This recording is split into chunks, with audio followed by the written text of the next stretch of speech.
ত্রিপুরার ব্যবসায়ী ও অপহরণ কাণ্ডে গ্রেপ্তার তৃণমূল কাউন্সিলর। বৃহস্পতিবার তৃণমূল কাউন্সিলর মিলন সর্দারকে ত্রিপুরার ব্যবসায়ীকে অপহরণ কাণ্ডে গ্রেপ্তার করল সিআইডি। বারাসত পুরসভার ২ নম্বর ওয়ার্ডের তৃণমূল কাউন্সিলর মিলন সর্দারকে গ্রেপ্তার করল সিআইডি। ত্রিপুরার ব্যবসায়ী ও অপহরণ কাণ্ডে গ্রেপ্তার তৃণমূল কাউন্সিলর।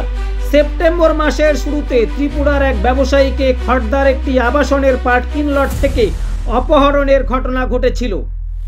এক পরিচিতের বাড়িতে এসেছিলেন ত্রিপুরার ওই ব্যবসায়ী। সেই সময় আবাসনের নিচে পার্কিং লট থেকে অপহরণ করা হয়েছিল ত্রিপুরার ব্যবসায়ীকে।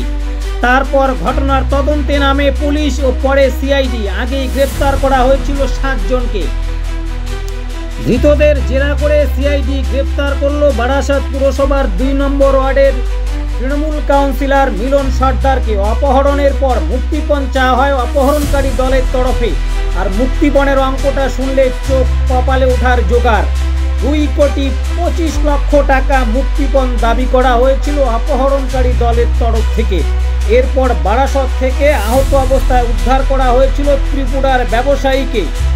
ত্রিপুরার ব্যবসায়ী অপহরণ কাণ্ডে মাস্টারমাইন্ড হিসেবে এফআইআরে নাম ছিল তৃণমূল কাউন্সিলর মিলন সর্দারের।